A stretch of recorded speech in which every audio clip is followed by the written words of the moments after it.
तो एक ठाकुर जी के परम भक्त थे, जगन्नाथ भगवान के नित्य सेवा करते थे। एक बार अपने पूर्व जन्म के किसी कारण से बहुत बीमार हो गए, अस्वस्थ हो गए। और अस्वस्थ भी कैसे हुए? पेट की बीमारी से। मतलब बार बार शौच के लिए उनको जाना पड़ता था।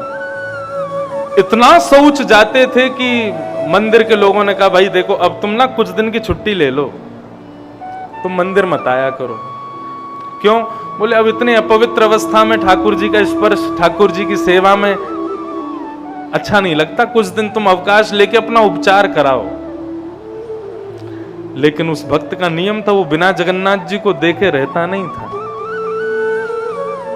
ठाकुर जी के सामने रोने लगा, बोले मैं बीमार हुआ नहीं हूं, आपने किया है मुझे, क्योंकि आप मुझे देखना नहीं चाहते।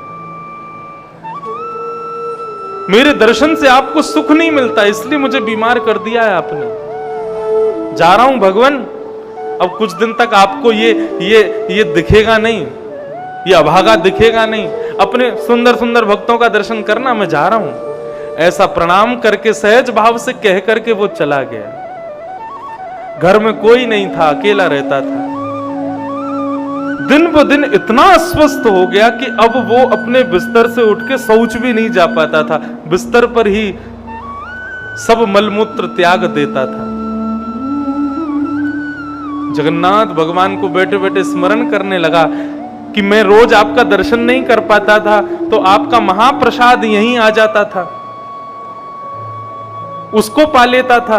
लेकिन अब तो मैं ऐसी अवस्था में चला गया हूं कि महाप्रसाद को भी स्पर्श नहीं कर सकता। ठाकुर जी और कितना दूर करोगे मुझे खुद से? ये भाव रख रहा था। इतने में ही एक कुमार अवस्था का एक बालक, फटी सी धोती पहनी है, पतला दुबला सा शरीर है, सिर पर उसने स्वाफा बांधा हुआ है और उनके दरवाजे पर आकर के खटखटाता है। तो कहते हैं दरवाजा खुला है, भीतर आ जाओ। बालक भीतर जाता है और जाकर के कहता है कि भगवान, मेरे मां नहीं है, पिता नहीं है, मेरा परिवार नहीं है, मुझे आश्रय चाहिए और शायद आपको एक सेवक चाहिए। आप कृपा करें तो मैं आपके यहां रुक जाऊं, मुझे छत मिल जाएगी, आपको सेवक मिल जाएगा। और वो सोचने लगे कि मैंने आज तक अपनी सेवा किसी से करवाई नहीं, लेकिन तुम्हारी यदि इतनी इच्छा है तो ठीक है, तुम रहो, वैसे भी जरूरत तो है मुझे। तो वो बालक उस भक्त को रोज गोद में उठा करके शौच लेकर के जाता, उसको नहलाता धुलाता, उसके समस्त जो भी उसकी गंदगी होती थी सबको साफ करता, रोज उसकी स्वस्थता का ध्यान रखता।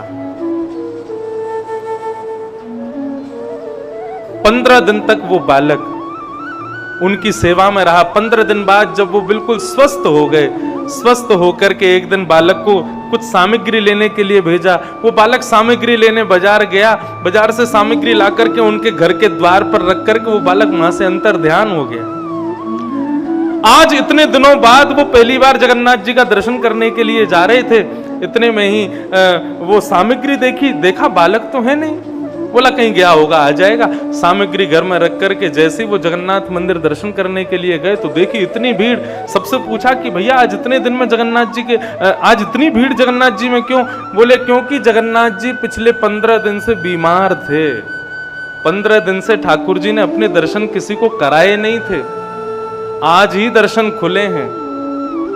भक्त सोचने लगा, मतलब 15 दिन पहले जब मैं यहां से गया था उस दिन से आज तक ठाकुर जी के कपाट बंद थे। बोले हाँ, ठाकुर जी ने किसी को दर्शन नहीं दिया, अनवसर में थे ठाकुर जी।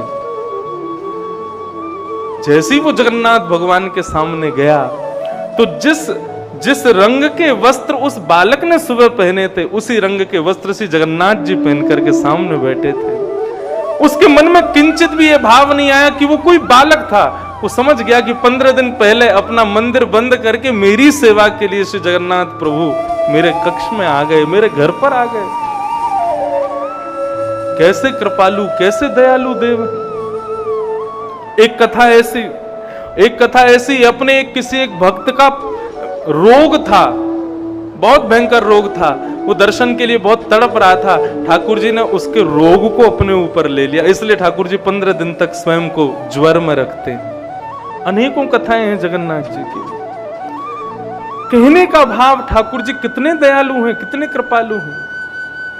मारने आई पूतना लेकिन उसको सदगति प्रदान कर दी। ऐसे श्री कृष्ण को हम बारंबार प्रणाम करते हैं।